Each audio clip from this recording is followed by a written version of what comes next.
ემიგრაციიდან დაბრუნებულ საქართველოს მოქალაქეებს გორში ხელის ტრაქტორები გადაეცათ. ამ ეტაპზე სასოფლო-სამეურნეო სამუშაოების ხელშეწყობის მიზნით ტექნიკაში და ქართლის რეგიონში მცხოვრებმა 18-მა, ხოლო მთელი ქვეყნის მასშტაბით 80-მდე დაბრუნებულმა მიგრანტმა მიიღო. დაბრუნებულ მიგრანტთა რეინტეგრაციის სახელმწიფო პროგრამის ფარგლებში შემოსავლის წყაროს გაჩენის, დასაქმების თუ თვით დასაქმების ხელშეწყობისათვის სხვადასხვა ტიპის ტექნიკა და ინვენტარი ყოველწლიურად 200-მდე მიგრანტს გადაეცემა.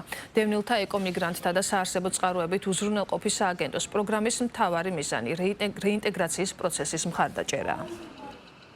უზრუნველყოფილი ოჯახი, რომელიც უკვე თავისი სასოფლო-სამეურნეო ტექნიკით აღჭურვილი და შესაბამისი ცოდნით აღჭურვილი ეხმარება საკუთარ თავს და ეხმარება ქვეყანასაც, ასაქმებს ადამიანს და მნიშვნელოვანია რეგიონებში განსაკუთრებით ამ პროექტების განხორციელება. გვინდა ბიუჯეტის გავზარდოთ და ადამიანებს ხელი შეუწყოთ იმისთვის, რომ ისინი რაც შეიძლება სწრაფად ინტეგრირდნენ საზოგადოებაში, შემოსავალი გაიზარდოს ამ ადამიანების, რაც მთავარია, დასაქმდნენ ისინი. პროგრამის არსებობის შესახებ გავიგე დაბრუნებისთანავე. მივაკითხე შესაბამის მისამართზე, გავიარე რეგისტრაცია, მივიღე მონაწილეობა და დღესდღეობით ვარ ამ პროგრამის გამარჯვებული.